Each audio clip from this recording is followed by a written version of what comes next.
Welcome to Secular Soup. Stay tuned for real talk about atheism, feminism, politics, parenting, and whatever the fuck else Amy and Amy want to talk about, because this is their show. And get ready for a whole lot of motherfucking profanity. You want to hear a secret? I won't tell anybody. Go ahead. If I sit next to you, I'm going to get gonorrhea. It's going to jump into me. Just two ladies hanging out. Is it okay for me to make fun of his neck waddle if I make fun of my own neck waddle? I'm not sure. That's a real ethical conundrum. Would you know if you were born a lizard person, or can you be like adopted into the... I think you know. We're such professionals. We really are. Buckle up, bitches. It's time to have some soup. I'm Amy with a Y. And I'm Maddie with Y. And we're just two blueberries floating in a bowl of tomato soup. And you may have noticed that the co-host I have today is not Amy with an I. That's because I secretly murdered her. She was getting on my nerves. And, I just thought I can do a better podcast with someone else. So welcome, Maddie. Well, thanks. But, I think you jumped the gun. Yeah. Everybody loves Maddie. It'll be fine. Now, Amy gave me a nice week off break a few weeks ago and recorded with Deanna Joy Lyons. And I was so jealous because the episode was fantastic. And so this week, Amy decided she needed a break because she's been having a hell of a week. So I said, I will find someone else to record with. And then we can both say that we've cheated on our podcast wife and recorded with somebody else. And hopefully this episode will be even better than hers with Deanna. And then everybody will love me more because that's what it's all about in my head. So yeah, Maddie, you are the host of Atheists Talk, which is a show in the Twin Cities. Do you want to tell people about that or just talk about yourself for a minute? Introduce yourself. I'm sure everybody knows you already, but just in case. I hope not. Atheist Talk is a Sunday morning. We're live every Sunday morning at 9 a.m. Central, and we go to about 10. I say about because sometimes we record extra stuff, which I guess you'd have to be a patron to hear. So yeah, you're on from 9 to 10 Sunday mornings. The fun thing about it is it's live. So if you fuck up and say the F word on the radio, you get in trouble, which is Amy and I have been on the show and we had such a hard time curbing the swearing. Like the whole episode, I had to just tell myself in my head, don't swear, don't swear, don't swear. And I do that with, I'm actually just one of a rotating group of hosts. Yeah. My favorite co-host to work with, and don't tell anybody I said this, is Hertzy. Nobody listens to this anyway. It's all right. And then, I also have my own show called The Minnesota Trans Atheist, but that one only comes out maybe 3-4 times a year. Yeah. And then my wife and I just launched a podcast called Love Without Limits. And that one, you did get that one going. Cool. Yeah, we're 3 episodes in and we record every other week. I looked at the schedule you guys had and it's I can't do that schedule. Yeah. No, our schedule is just built out of sheer insanity and us living beyond our means. So we're like, hey, we can totally do a podcast every week. We only have kids and jobs and shit. It'll be fine. Well, the best thing about Love Without Limits is so we've got 2 weeks to plan for each episode. Mm-hmm. We record Friday nights. So that means Friday afternoon, we're like, shit, what are we going to talk about? Yeah. Oh, Amy and I do that 2 minutes before we start recording. So shit, what are we going to talk about? That's that's the whole premise of our show is, we do zero planning. And then as soon as we start recording, it's we should have a topic or something. I don't know.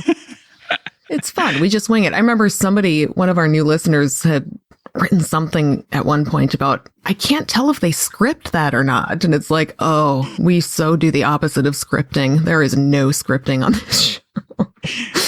It's just us bullshitting for an hour and having, group therapy. But yeah, I loved being on Atheist Talk. And I loved when we got to do the patron only content at the end, because then we could swear. So it was after a whole hour of just bottling it up, I could say motherfucker again for an hour. So it was nice. Well, and because we're 12, we usually ask our guests what their favorite swear word is, because it's we get to curse on the radio now. Yeah. Yay, we're 12. But I don't care. It's so much fun. I'm figuring out the older I get that we're all just 12 in our brains. I used to think that one day I would feel like a grown up, and it's just never happened. Here I am, 41, and I still feel like a 12-year-old in my brain. It's a very weird life lesson to learn. Anyway, So we were going to talk a little bit about the Baby It's Cold Outside controversy that I've been watching unfold on the Facebooks over the past week. And you told me that you have a very scandalous opinion on this that's going to get you in trouble. So I want to hear all about it. Well, and then I'll tell you what my opinion is. My opinion is simple, and that I don't give a shit. Like, I just don't. I know. What? I guess, yeah, like, okay, now to be fair, what kind of liberal are you? I don't like the song. Like, it's not a song that I'm going to listen to or play. And when it's not played on the radio, it's like, well, that's cool. I think that's a step in the right direction. But it's also a catchy tune that gets stuck in my head because I love the movie Elf. Oh, yeah. And I'm with you. And I really do believe that, like, when it was written, it wasn't meant to be a rapey song. But at the same time, we've grown and we learn more now. So it's like, I don't want to listen to it. I'm not a fan of the song, but when it's played, it's not like, oh my God, look at these people endorsing rape. It's like, well, yeah, they are endorsing rape in a subtle, systematic type way, but it's not, you know, they're not like asking Jerry Sandusky to come back and, you know, be the dean of a school or anything like that. That would be a terrible song. I can't even imagine. Well, here's the thing. So you just articulated my exact opinion. So I think we see exactly eye to eye on this one. Like, I've heard, you know, all of the historical context. That's, you know, fascinating, whatever. But most people don't know the historical context. So you still have to look at it in terms of what we do today. But I'm not for banning it. I'm fine with radio stations saying we're not going to play it. I don't think that's really banning it. I mean, as long as it's not the government censoring shit, which this just clearly is not. It's more like, can we as a society just kind of make it fade out slowly? But I really don't care if and when that happens, because, yeah, it's a song and I love the movie Elf and I'm not going to feel bad about that. So, and there's a lot, frankly, there are a ton of songs, not Christmas songs necessarily, but just pop songs in popular culture that are very rapey and just send really bad messages. But, you know, we can't fix all of them right this second. We can just try to, I guess, go forward and do better in the future. My wife listens to hair metal, like all the metal from like the 1980s. Ugh. Oh my God. Like the lyrics on a lot of those songs are horrible. I mean, they're horrible. Yeah. So, I mean, it doesn't make it right. It doesn't excuse it or whatever, but. Right. I mean, hopefully we're getting a little better as a society. It was written in a time when things like that were more socially acceptable. And hopefully it's a sign of change that songwriters continue getting a little more progressive in their lyrics. And, you know, I mean, Baby It's Cold Outside was written in the 40s. What do you want? Like, the 40s sucked. I don't know what to tell you. Well, and I mean, really, the people that bitch and moan about this the loudest, it's not like these are people who are so impoverished that they can't afford a cell phone and like Spotify. Yeah. Yeah. Buy the fucking song and listen to it whenever the fuck you want. Nobody's stopping you from doing that. No. And not only that, but I really think it just gets used as a tool. You know, I see a lot of this online. Right-wingers love to get jazzed up about any sort of PC bullshit. And so a story like this comes out and it's a good chance to go, look at all these PC assholes trying to ruin everything, going too far. I think it's just a tool for that to happen. Like, I keep seeing articles about, you know, some people saying now we shouldn't have this. And when you click on the article, the some people are fucking randos on Twitter just tweeting about things. It's like, so you found someone on Twitter that tweeted about a thing and you wrote a whole article about how people are saying Charlie Brown is racist and PC culture has gone too far. And like, all that does is get the right wing riled up and point and go, oh my God, are you kidding me? Like, it's a non-story. Just, to me, it's not an all or nothing thing. Yes, there are very problematic things in art from the past, but that doesn't mean we're all standing over here screaming that we want everything censored. And, you know, we just want to think a little bit more about it maybe and have a conversation about it. Maybe Charlie Brown is racist. Can we talk about that? It doesn't mean we need to get on two sides of a fence and, you know, fight each other over it. It's just, I don't know. Conservatives getting riled up drives me crazy. And I guess what I think about is like, okay, like your point that like how conservatives will jump on this little thing and point it to their fan base and say, look how crazy liberals are. I do try to take some self-reflection sometime and wonder, How many times is like the opposite happening? Where it's like, okay, yeah, like we can undoubtedly both agree that Trump is a fucking idiot, a terrible person.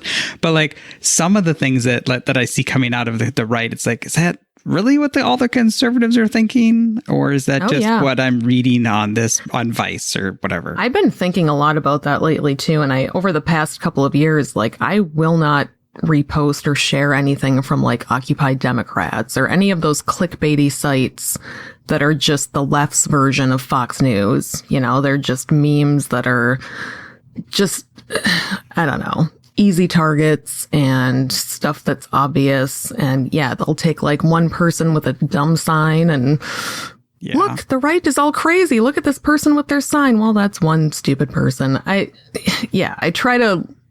I try my best to look critically at both sides. It's hard to do because have you seen the right wing lately? Yeah, like, and as a trans woman, as an atheist satanic trans woman, But I work with a Trump voter, and you know what? Yeah. She's actually a really great person who's actually like not for a lot of the shit that he's been doing, but she'll still defend him.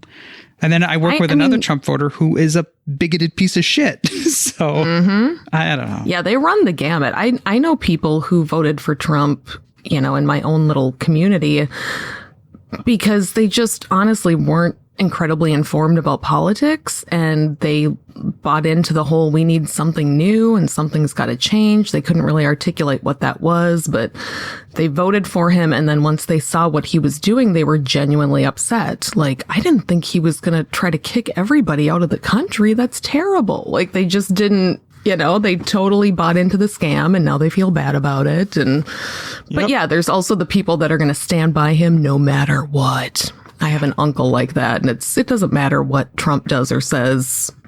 At this point, there are people who will stand by him, even if he does kill that puppy in the middle of Fifth Avenue. So, and I have a hard time separating the Trump supporters who are actually misled good people who just don't kind of grasp what's going on, and the Trump supporters that, you know, don peaked white hoods every night or swastikas, and to know that not every Trump supporter is a Nazi and not every Trump supporter is a KKK. But at the same time, like trying to convince them, but you're sort of supporting a guy that is. Yeah. So. Yep. Yeah. I don't know what the answer is. And you see somebody, you know, walking around wearing a MAGA hat, you don't know which kind of person that is. Like, right. You don't know if they're just really against taxation or if they're full on racist and transphobic and sexist. And it's a scary time we live in, Maddie. So you mentioned that you're a Satanist. Why do you hate God so much? And how many babies have you eaten this year? Do baby back ribs count? 50%. You can count it as a half a baby. Then I have eaten half a baby. Okay. Did the baby back ribs come from an actual baby? Actually, I don't know where baby back ribs come from. I think they come from babies. I think that's the whole point. I mean, I know they come from cows or pigs, but I don't know if they're adult pigs or baby pigs. They come from babies' backs. That's what I heard. So I'm assuming that's legit information. Yeah. But the best way to cook them, if you do take them, is to cook them in your pressure cooker and then take them out and brush them with barbecue sauce and stick them in the broiler, and they are phenomenal. What about a slow cooker? Because I really like my slow cooker. I mean, if I just put those babies in there at like 9 a.m. when I come home from work, are they going to be ready? Oh. Because I hate cooking, so. Atheists don't eat babies, to make it clear to anyone who's listening who may not realize this. Neither do Satanists. Well, let me rephrase that. And neither do the Satanists that are like the Satanists I belong to. Well, do you want to, I don't know if we've talked about this on the show before or not, but like I know the difference between the Satanic Temple and the Church of Satan, you know, and kind of what they're all about. But do you want to talk a little bit about that and what makes, you know, the Satanic Temple different from the Church of Satan and what it is that the Satanic Temple believes? Do you want to educate some people about that? Ooh, I can try my best because I am a member of the Satanic Temple, but I obviously don't speak for the Satanic Temple. No. I'm also a member of Satanic Twin Cities. We're not part of the Satanic Temple, but we are doing what we need to do in order to maybe one day become part of the Satanic Temple. So Our beliefs the align with Satanic theirs. Temple Twin Cities isn't like an affiliate of the National Satanic Temple? That is correct. I did not know that. There was the Satanic Temple Minneapolis that was an actual chapter, but that chapter folded just a couple years ago. Okay. There was a lot of shit that happened. Part of it was, the chapter head was getting death threats and, things like that. Any group you try to organize falls to shit eventually, just because I know this from experience. You're always going to have issues with any group, but yeah, I didn't realize that the old one had folded and there was kind of a new one in its place. Yeah. Well, we're not, like I said, we're not an official chapter. We're working on becoming an official chapter. I'm not, the leadership handles that aspect of it. Sure. That's just what they No, I just mean, I know there's a lot of people that think the Satanic Temple are people who actually worship Satan. Oh, and, yeah. Could you kind of talk about that? And like knowing that you're not a spokesman for the Satanic Temple, you're not, anything you say won't be held against you in a court of law. What about the for court the of public uneducated opinion? person? They're all assholes. Everybody who listens to this show is an asshole, so you got to just come to terms with it and realize that everyone's going to hate you no matter what. That's how I get through the day. So. I'm a listener and I'm an asshole. So yeah, I think your logic is exactly. sound. See, that's what I'm saying. So you and John from the Wayward Willis and Rich and Mike, all assholes. We had John on Atheists Talk once. Why did you? I don't know why we did that. Gross. Did you get atomic space herpes? I don't know. Or Crohn's disease? He gives everybody Crohn's disease. I have been itchy all over with a bellyache. So who knows? There you go. The Satanic Temple, everybody who's a member of I take it back. As a member of the Satanic Temple, like the core beliefs are like, we don't actually believe, we're atheists. We don't believe that God exists. We don't believe Satan exists. Satan is it's like a metaphor or a representation of somebody, or the idea of rebuking authority that exists for the sake of authority. It's kind of like we're free thinkers. We're able to live our own lives. We're not subject to the whims of some weird random god. So it's kind of like an anti-establishment thing. Yes and no. I mean, it's more to it than that. I guess one of the things that drew me to is I had the former Judas Reisner was the former chapter head of the Minneapolis chapter. I met him. Yeah. And I had him on my show. We had him on Atheists Talk. And that's actually where I first had learned about the Satanic Temple. And then I started looking into it and I realized, I was reading their tenets and I was like, well, I already believe all this shit. Like there's nothing in here that I don't already believe. So I ended up joining more for the activist side. The body is inviolable. So with supporting reproductive rights, supporting separation of religion and government. Those are things that I really strongly believe in. Yeah. I met him at the first Secular Women Work Conference in 2015. He attended it and I was in a few workshops with him and we had a few cigarettes outside together, and he was a really cool, nice guy. And that was the first time I had really heard about the Satanic Temple and what it was, and kind of had it explained to me. And there were a few people from the Satanic Temple that were at that conference that were just cool people. And yeah, I've looked at the tenets before and thought, I agree with everything they're saying. I guess the only thing that's ever kept me from, identifying with it or calling myself a Satanist or being part of the Satanic Temple is lack of time. Yeah. I can only do so many things at a time, and I can't get involved with any more organizations. There's so many out there. Plus, I live in a small town, and if I go around calling myself a Satanist, my kids could be in some serious trouble at school. And I'm in the Twin Cities, so it's a little easier to be liberal in the Twin Cities. Like, it's a whole different world from the rural areas. When you drive from where I live down to the Twin Cities, it honestly feels like you're just driving into a completely different universe. Yeah. Well, and one of the things the other things that drew me to this or made me willing to call myself a Satanist is in their very last tenet, they talk about how nothing that's written down ever takes precedence over just doing the right thing and shit. And it's so all of these tenets are you can rewrite them if in 50 years we learn that they're all junk. They're not dogma. So I really like that. Yeah, you can, as humans evolve and kind of get better, you can decide, hey, we need to change some shit, which I wish we would do with our Constitution, but whatever. For me, it was a label I could apply without having to change who I am. And it's a label that I'm comfortable removing if at any point the organization goes in a direction that I can't agree with. So it's not like I'm a trans woman. I will always be a trans woman. I'm a Satanist, but I may or may not always be a Satanist. Yeah, that's a good way to look at it. Well, and from what I understand, the Church of Satan is the organization that was founded in the 70s, 60s or 70s that literally believes in Satan and worships Satan. Do you know if that's correct? No, not correct. They also don't believe Satan exists. Really? Yeah. I thought they literally believed in Satan. No, their opinion of Satan is very similar with the Satanic Temple's opinion of Satan as far as non-existence. They're also would mostly be considered atheists, but they also believe in things like magic. And, the Satanic Bible is written by LaVey, and it's got some weird, wonky shit in it too. And there's a lot of like, you're your own God aspect of it. Yeah, I actually had a copy of the Satanic Bible that I got from somewhere, and I was flipping through it. And yeah, there's a lot of just very, very, what's the word I'm looking for? Selfish, whatever makes you happy is the most important thing, and you should disregard the needs of other people because you're your own God and you need to do what makes you happy. And I can't get on board with that. So. If I could shill on other podcasts while I'm on here. Absolutely. Shill all of them. The Black Mass Appeal is a podcast from the Satanic Bay Area. It used to be Satanic San Francisco. And on I'm flipping through here, episode 21, back on May 15th, they did Satanism. Ooh, my birthday. Oh, really? Mine's May 9th. Yeah. So. Whoa. Yeah, we're both 41. Oh my God. Oh my God. It's like we were born a week apart. That's crazy. Okay, continue.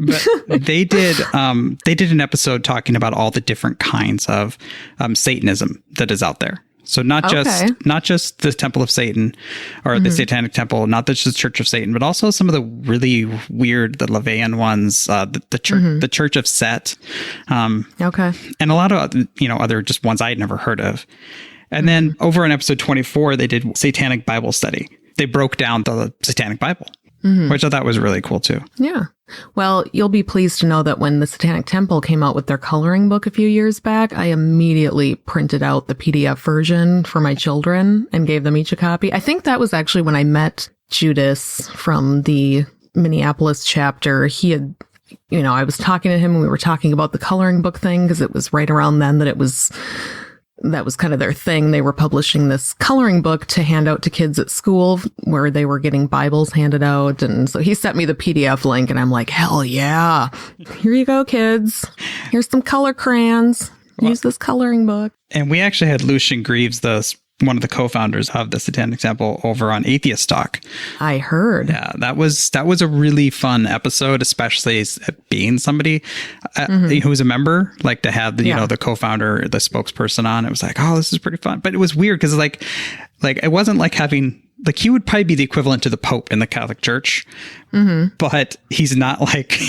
But the Pope really sucks. Right. So. He seems like a really cool guy. He doesn't seem like he's full of himself. And if he goes off on some wild, like, hey, we all got to change our opinion on this, it'd be like, fuck you. Yeah. Well, you can't get a group of nonconformists together and expect them to conform. So. Yeah, we can conform to like, hey, we all agree we should do the right thing. Like, we all agree we shouldn't be dicks. That's about it. Exactly. I actually pulled up the 7 tenets of the Satanic Temple, so I'm going to read them quick for anybody who wants to know. Not that they can't fucking Google it themselves, but, since we're talking about it, I like to do people's homework for them. Number 1, one should strive to act with compassion and empathy toward all creatures in accordance with reason. Yeah, I can get on board with that. The struggle for justice is an ongoing and necessary pursuit that should prevail over laws and institutions. Yep. One body is inviolable? What is that? No, one's body is... So like... okay, one... Yeah, your body is inviolable. I'm trying to read through my... I've got my pop filter here, and I'm like looking at my computer through the pop filter. It's real bad. One's body is inviolable, subject to one's own will alone. And that's where you would get the very pro-reproductive rights stance, that it's your body. Definitely. And that's also where you would get like the trans stance. Yeah. Like, Yep. don't That be fucking telling me what I can and can't do with my body. It's my body. I will do what I want with it. Fuck you, I do what I want. Okay, so the fourth one is the freedoms of others should be respected, including the freedom to offend. To willfully and unjustly encroach upon the freedoms of another is to forego one's own. Okay. This is the one that I actually had the most difficulty with. Say, this one might, yeah. I look at it, okay, I'm allowed to interpret these how I want. And, my existence as a trans woman is going to offend people. My saying I'm an atheist or a Satanist is going to offend people. And I have the right to be offensive, but I also have to understand other people have the right to punch me in the nose and tell me to shut the fuck up. Depending on what I'm saying. If you're a Nazi and you get punched, well, maybe you shouldn't have been a Nazi. Did you have the right to be a Nazi? Sure. Did I have the right to shut the fuck up? You betcha. Well, and that's the thing. I agree people should have the freedom to say what they want and to offend people. But just because you have the freedom to do it doesn't necessarily mean it's a good idea. Or that I should have to give you the space to do it. You go do it in your house. It kills me when I hear religious people be like, but it's my right. You have to respect my beliefs. Well, no, I don't. I mean, you have the right to state them to me and you have the right to have them. That doesn't mean I am required to respect them. That's just ridiculous. Sure, we should all have our own opinions, but yours are fucking ridiculous and I do not have to respect them just because they're religious beliefs. That's ridiculous to me. Let's see, we're on number 5. Beliefs should conform to one's best scientific understanding of the world. One should take care never to distort scientific facts to fit one's beliefs. Yeah, I like that. People are fallible, except for me and Amy. And maybe you. I don't know. We'll see if we're going to add you to the club. If one makes... Oh, and Rich, our editor, he is totally infallible. Yes, I just got to throw that in. So I agree. If one makes a mistake, one should do one's best to rectify it and resolve any harm that might have been caused. Yup. Every tenet is a guiding principle designed to inspire nobility in action and thought. The spirit of compassion, wisdom, and justice should always prevail over the written or spoken word. Yeah, I mean, I agree with all of that. It's all basically don't be a dick. I actually had, so this is tangentially related, but I have a local friend who she's a Christian, but her daughter is in high school and she's a Christian, but she's very, very liberal. She's the only super liberal hardcore Christian in town that's not one of the super lefty Christians. This makes no sense. Anyway, she sent me a message and she's like, my daughter is doing a project where she's supposed to interview someone of a different religion. And would you be willing to talk to her about atheism? And I'm like, yeah, totally.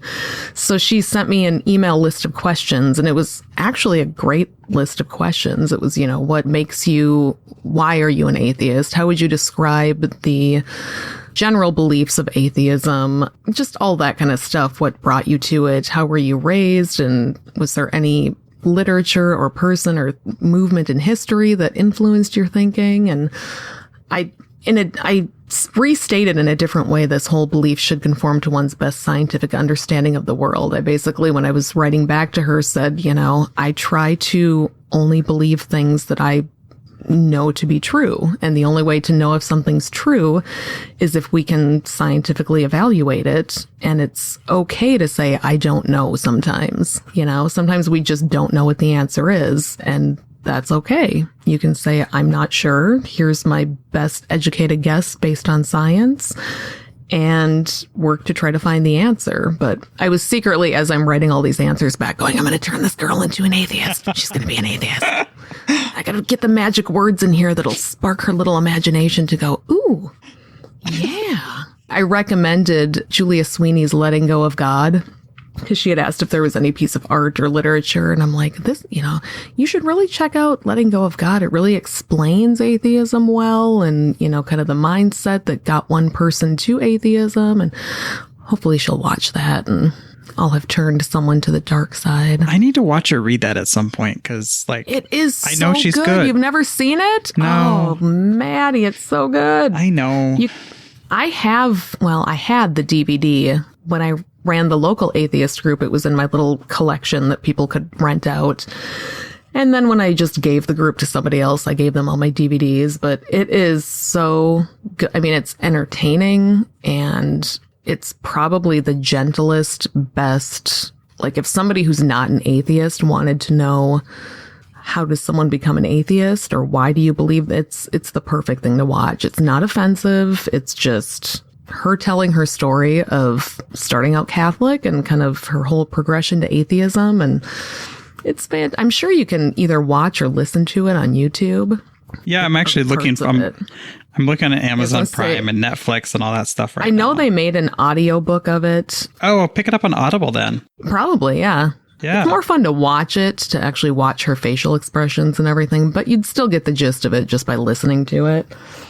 It's fantastic. So hopefully I did my good deed and turned to someone. So I'm curious, like when they sent you that, this girl sent you this thing about like your religious beliefs, but you're an atheist. How do you feel on that? Like, because atheism isn't really a religion, but at the same time, I don't know how else you kind of define it when you're talking about religious beliefs. Yeah. I mean, I don't think it's certainly an absence of religious beliefs, but I think her assignment was more about worldview. Like it's hard to say. It probably was about religion, but the questions she was asking were more about how does your atheism affect how you view the world? You know, like, and I'm okay with that. I don't like atheism being included as a religion because it's not.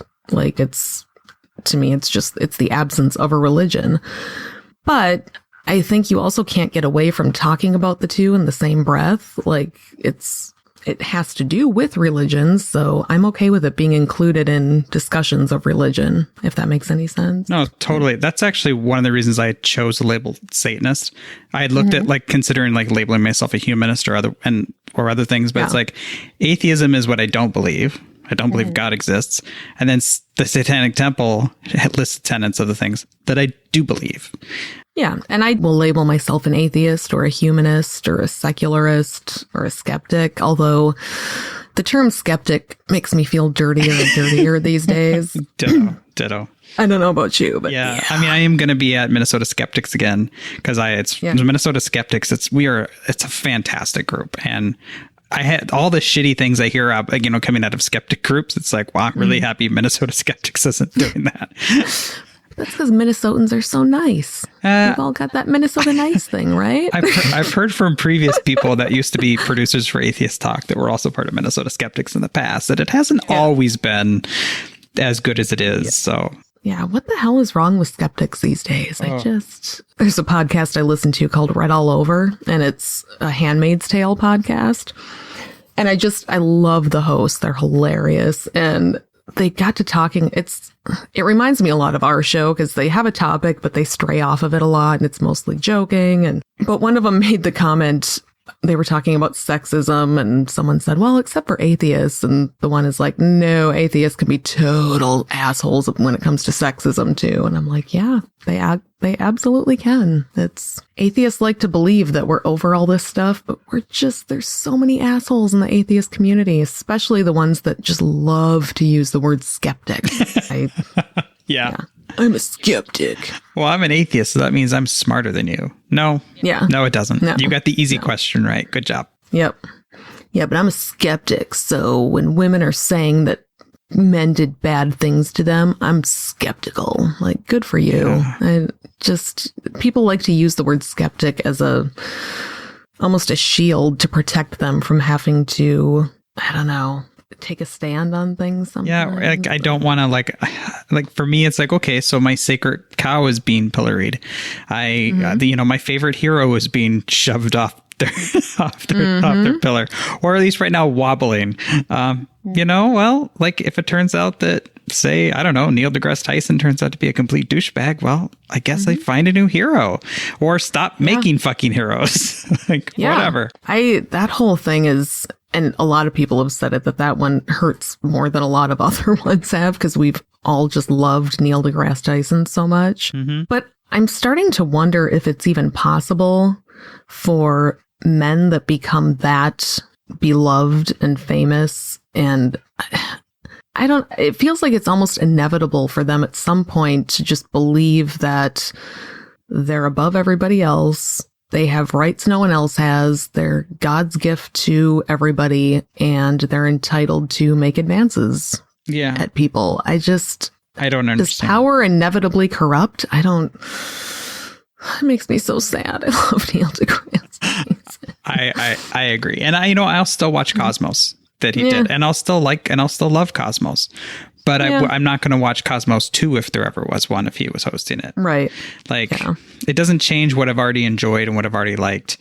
But it does, it puts a damper on stuff. We had Dave Silverman over on Atheists Talk 2 weeks before it came out that he was a shithead. And it was like, oh, fuck. We had a guy named Josh E. Berger who was kind of big on the New York area skeptic scene. Super funny guy. He was on one of my favorite podcasts, The Skeptics Guide to the Universe. It's not quite as good as Secular Soup, but it's up there. No, nothing is. But he used to be on that all the time, and we had him on as a guest. Super funny. And then, 3 weeks later, his ex-girlfriend is posting the X-rays of the fact that he broke her orbital sockets. Oh my God! And it's like, okay, well, fuck. It's like, so who frustrating. is left that I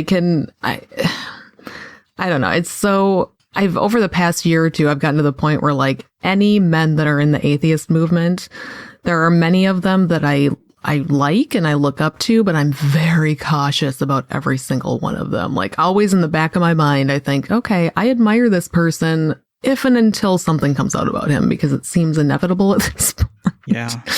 And it's just, it's sad. I just finished the audiobook Stephen Novella did for Skeptics Guide to the Universe, and it was great. And I am not casting aspersions on Steve Novella, but it's like, oh my God, I love this man so much. Or I'm just waiting. Waiting. And it won't shock me. It'll disappoint me. It'll sadden me. It'll frustrate me, but it won't shock me anymore. Yeah. At this point, I don't think there is a single person that would truly, truly just shock me if I found something out about what they did in the past. Like, I can't think of anybody within this movement that, there are some that I think are less likely than others to have done something shitty. But at the same time, if I tomorrow found out, that pretty much any man in the sphere that I run in was accused of something, I just would not be shocked anymore. And I get it. Not all men, but are they starting to realize why we aren't trusting any men at this point? Like, I don't know. I think some, because I have a lot of guy friends. Well, let me take that back. I have a lot of guy friends on Facebook. I don't want to say they're actually friends. Yeah. And some of them are really good people, Now, that sounds terrible. Some of them are really good people. Not all of them are rapists and drug dealers. There's good people on both sides, Maddie. Good people on both sides. Yeah, no, I have male friends that I trust, and in real life, friends that are male that I get along with great and that I do trust, and I don't think anything's going to come out about them.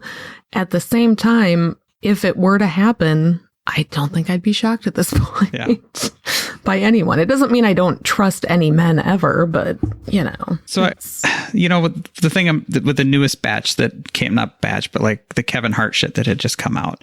I'm not a fan of Kevin Hart to begin with. Yeah, but, me neither. I was thinking, how long, when you're a shrill, shitty person, how long do you have before you can look back and go, well, I was a different person back then? Yeah. And I wonder that too. I feel like if it's rape, it's like, well, I don't know that you're ever good to say that.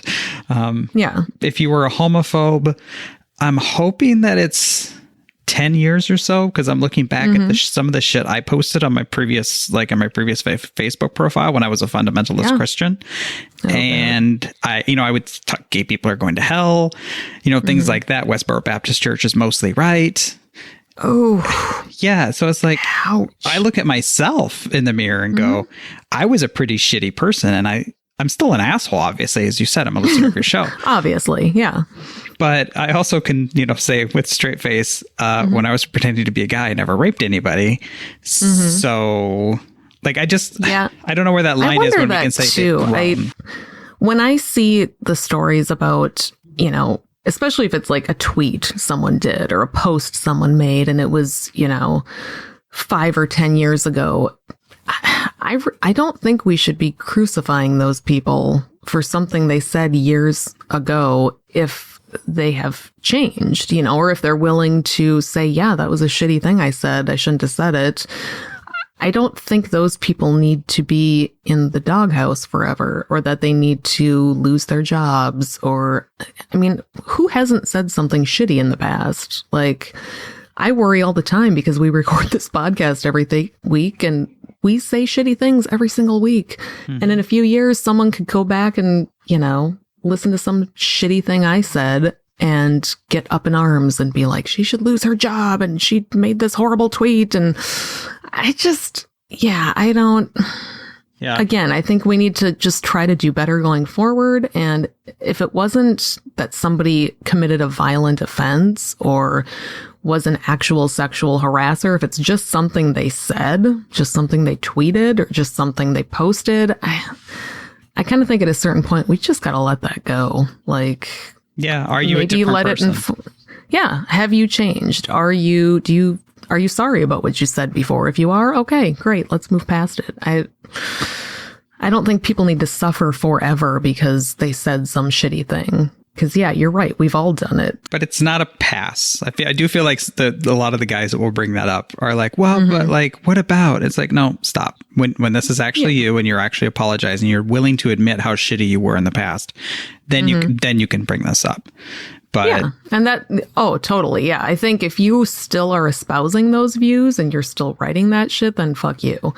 But if you're willing to say, that was a shitty choice, or I said a shitty thing, or here's why I shouldn't have said that, then I feel like you're kind of making amends for it, Yep. But yeah, the people who still are assholes and stand behind those statements, fuck them. So there was something I was going to ask you, and now I can't remember what it was. Oh, I totally hijacked your conversation. It was really good. Like, I remember what I was going to tell you. So your Trans Atheist podcast, it's Minnesota Trans Atheist, right? Yep, a Minnesota Trans, because at the time I've created the podcast in October of 2013, I thought I was the only transgender atheist around. Yeah. God, I was a fucking idiot. Out you weren't. No. Yeah, I was going to tell you, I listened to your show before I knew who you were and before I realized you were who you were. And, I remember listening to your show and you were interviewing a TERF. Oh. And that was the first time that I had ever heard of a TERF or what a TERF was or heard those views. And I just was fascinated by that whole conversation. I remember you saying at the beginning of the episode something like, keep in mind that this person who's talking may say things that sound reasonable or that you listen to and go, okay, I can see that. But then while you're thinking that, keep in mind that this person is trying to out trans children and get them kicked out of high school. And I just thought it was such a great way to introduce it. And it was a fascinating conversation. And that was my first exposure to people who thought that way, And so I don't know. I just wanted to tell you that I appreciated being able to hear that. I appreciate hearing that because ironically, as we were talking about things like that, you were like, I'm going to record this podcast and what about, that is one, that, and there's one other episode that I cringe at the fact that I've left it in. Yeah. And it's like, because I cringe that I had her on and that I feel like I didn't give her a platform because she already has a platform. And my show, especially at the time, was really tiny. Not that it's huge now. So it's like, come on, I'm not a platform. Let's get real. But I mean, I think it was good because it wasn't just her spouting off her beliefs. It was a conversation with you. And in listening to it, you can hear your vulnerability and your and you end up, because like I said, I listened to it before I knew who you were. And all I could think was how much I empathized with you because you weren't threatening anybody. You weren't hurting anybody. You weren't trying to make anybody do anything. And here's this other person who's just trying to tell you who you are or what you should be or what you should do. And I honestly, I think it was a good interview for someone like me who really didn't know much about the topic. And I mean, at the time, I still was learning about what it meant to be trans. I knew what it was, but didn't quite know a lot about it. I didn't know any trans people at the time, or so I thought. So yeah, no, I wouldn't be ashamed of that one at all. I think it was really interesting to listen to. No, I really appreciate that. That makes me... No.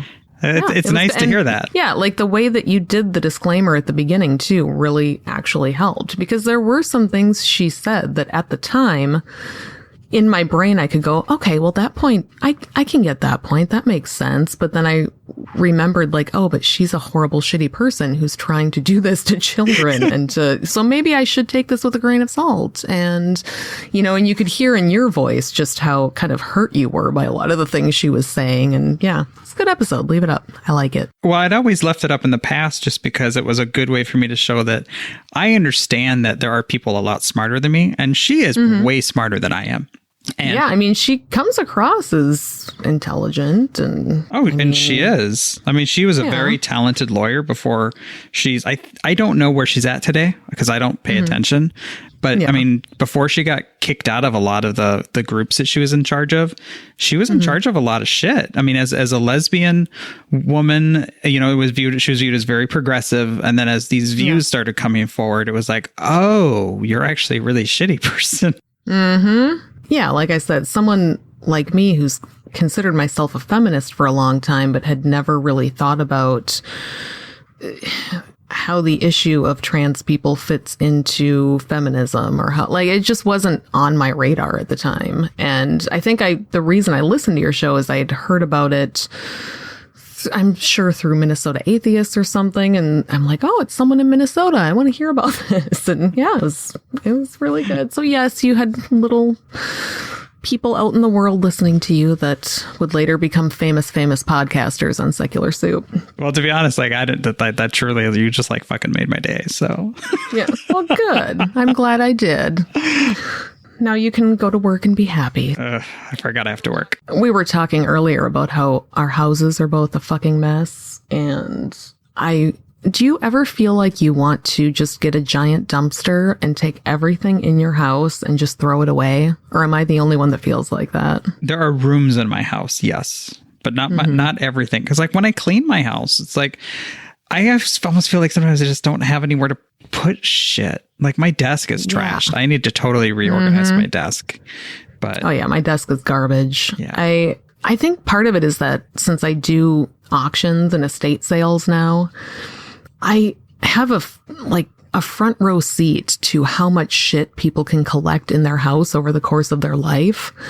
And it's just overwhelming. And I come into my own house and I'm just looking at everything going, we don't need that. We don't need that. We don't need that. If we didn't have that, I wouldn't have to dust it. If we didn't have that, I wouldn't trip over it. And I told my husband, I'm like, can we just get lawn and leaf bags and just start throwing everything in the house away? And he looked at me kind of mortified because he's a pack rat. And he's like, no, why would you want to do that? I'm like, because I fucking hate everything in this house and I'm sick of trying to clean it. And maybe I'm a little depressed right now, but that has nothing to do with... A good friend of mine just lost her father-in-law and she moved down she went down to Iowa to help kind of clean out it's a 5,000 square foot farmhouse. Yeah. And she said she found one corner that didn't have anything in it. Just one corner out of that. And she's like, we were finding farm receipts from like the 50s. She's like, why are you keeping hoarding is a real thing. Yeah. Well, and she said they weren't even so much, not like hoarders like on the TV show. Yeah. Just more like you would describe, pack rats. Yeah. You can let that go. It's okay. Yeah. We're actually working on an auction right now where we've had to break it up into several auctions because this woman had storage units full and clearly had a QVC addiction, like would just buy things online and then they would come to her house and they would just sit there unopened and never used.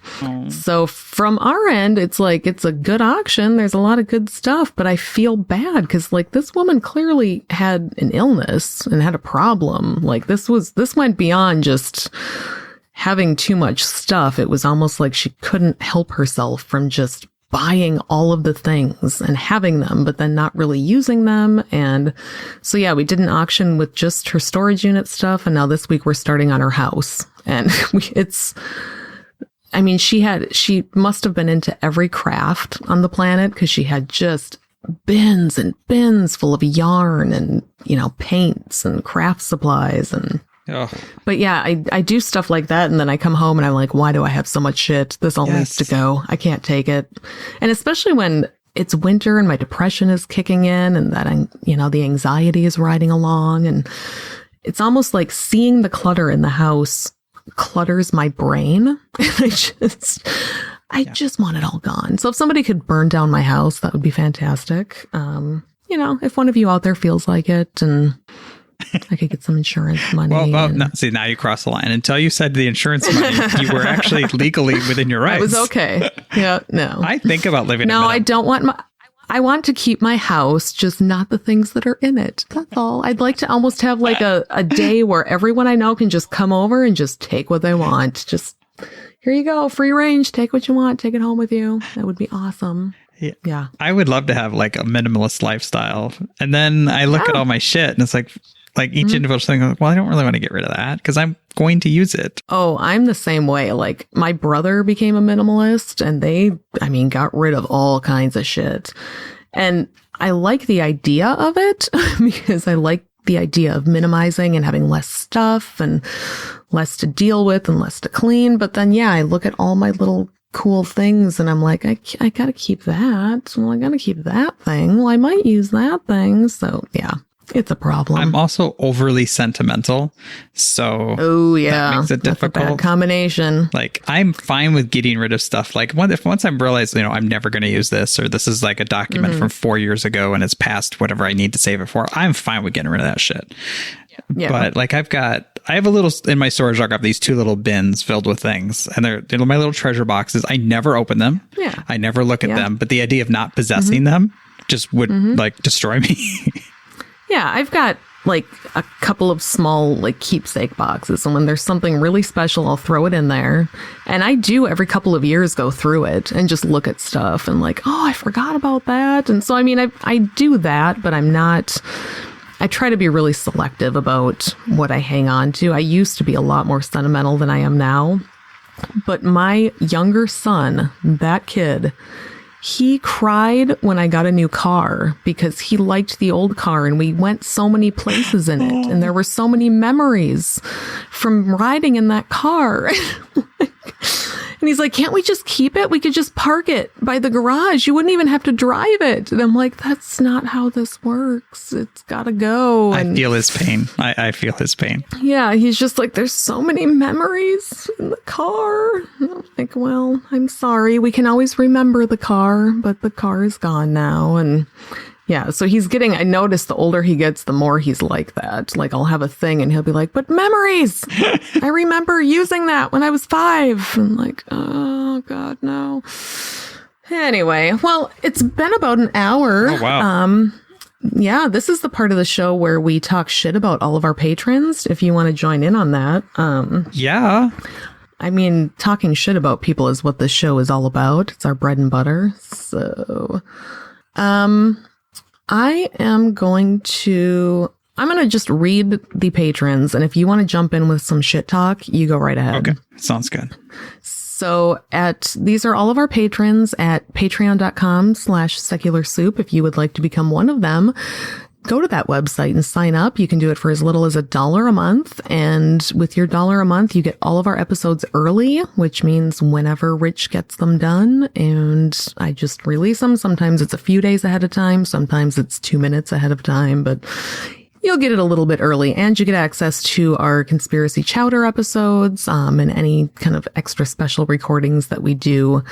And we're working on more Patreon, rewards, but we're both fucking busy. So anyway, at the $1 a month level, which is the tomato soup level, we've got the By Any Means podcast, Wendy, encyclopediadumbamerica.com, Jesse, Ryan, the Dumb All Over podcast. You want to talk some shit about them? I'm just the Dumb All Over. I'm supposed to talk shit, but that's a fantastic name. That's a really shitty dumb name. All over. Yeah, that's a dumb name. Yeah. It's 2 dudes who think they're skeptics talking about politics, just like every podcast you've heard in your whole life. Just bleh. Are voters even real? I'm skeptical. Yeah, not really, no. So thank you, Dumb All Over. Thank you for being a patron. We also have Liz Satan, not her real name, but that's what I'm calling her for the rest of her life now. Oh, really? A fellow Satanist? Well, no, her last name rhymes with Satan. Oh, okay. Lucifer? So I'm just No. So I'm just calling her Satan. Although I have to say, I'm impressed that you got through this whole hour without any puns. I appreciate that. You told me you'd hang up on me. Yeah, you're going to wait till the end and unload all of them, aren't you? No, I'm not in pun mode. I'm sorry. All right, good. I hate puns. We also have John, one of our patrons, who told me recently that he is starting a new podcast. So I better plug it right now. I'm just going back to see what it's called because I don't remember. It's called Unbelievably Stupid. Oh, God. What is it with these guys? I know, right? Dumb all over, unbelievably stupid. I'm going to name my next podcast that unforgettably you don't even want to fucking listen to this. It's really stupid shit podcast. At least they're staying on brand with their personalities, right? Fair, I mean, fair. Sorry, John. But listen to Unbelievably Stupid. That's his new podcast. So we also have Freethinker 215. And let's see, that's all of our tomato soup patrons. Next, we have our chicken noodle soup patrons, $2 a month, which is, I don't know why Andy became a $5 patron, but they keep lumping him down in the $2 level. So Andy's a $5 patron. Andy, you're awesome.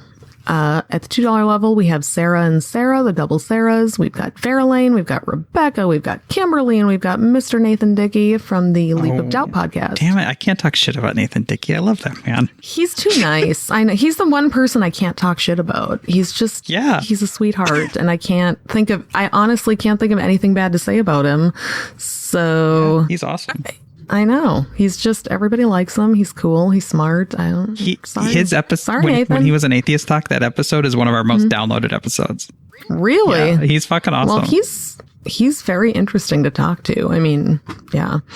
At the $4 a month level, which is the Bread Bowl level, we've got Elvin Engineer, our lone Bread Bowl patron. And at the $5 a month level, which is She Crab Soup level, we have Dr. Dylan Medical Detective, Marissa Alexa Lennox McCool. That's a mouthful. That's what Amy's Devin boring said. sister. Yeah. Oh, wow. Hey, she talks about how big her breasts. She talks about how big her breasts are getting. So Oh my God. That is hilarious. Well, and she's got her husband who helps Aiden. And a bit. No, I'm not going there. Mm-hmm. Sorry, I'm not going to make a pun out of Aiden's name. We love you, Marissa. We love you, Marissa. Hell yeah. No puns from Maddie. Okay.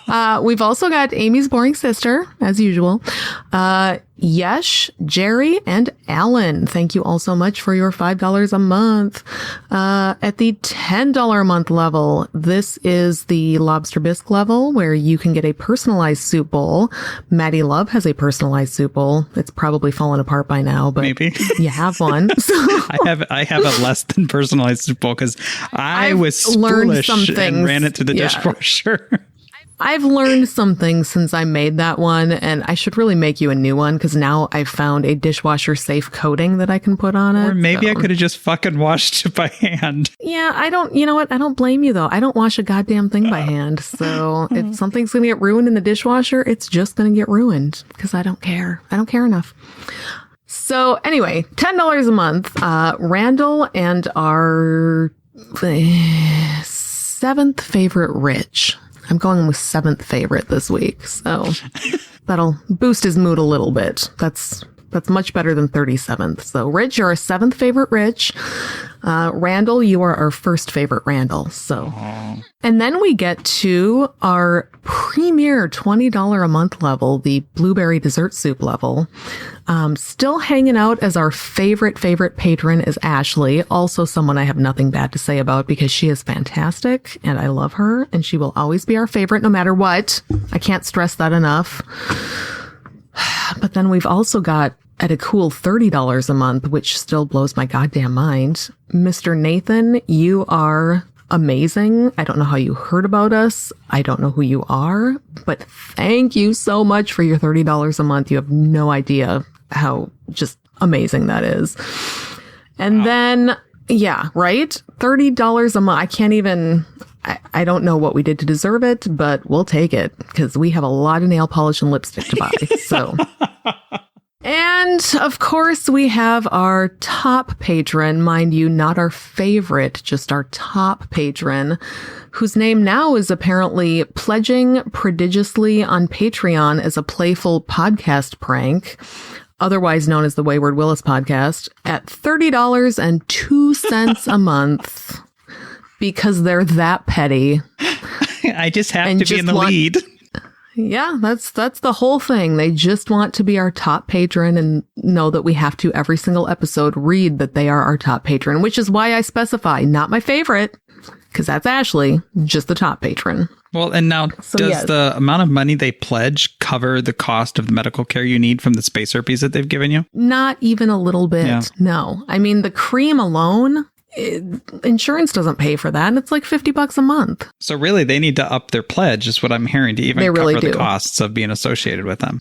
Well, the thing is, they're trying to make us angry by winning at our podcast feud, but we're not going to get super angry until they're pledging like $100 a month. That might maybe make me mad. Well, yeah, because then you break even. At that point, you've broken even, because then that covers your $50 a month tube of cream and Amy's. Yeah. So really. So, but that's not even covering my Crohn's disease expenses. So they're going to have to pony up a lot more if they want to atone for their sins. But since it's obligatory, yes, they're our top patron. All right, so that is the end of our episode, and I just realized that Amy has the outro thing, and I don't even know where it is, so I'm not going to read it. But I want to thank you so much, Maddie, for coming on the show. It was a pleasure to have you, and I think we can undeniably say that this episode was better than Amy and Deanna's episode. Ooh. Do you think? I mean, obviously, you're the better of the two hosts. But true. I spell my name the right way. Yeah, exactly. So, but on the other hand, I would have to give the win to Deanna because she's fucking amazing. Deanna is yet another person I can't find anything bad to say about. So I love those two.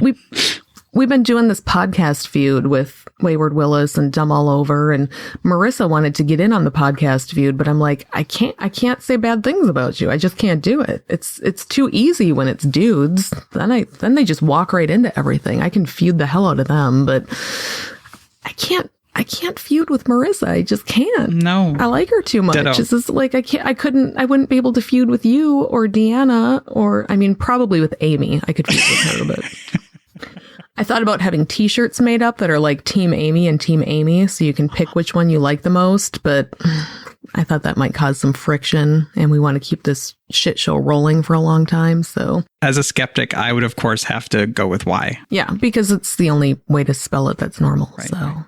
Who in the hell spells their name with an I at the end when it's just Amy on it? People who are self-conceited and stuck on themselves. It's always about them. Thank you.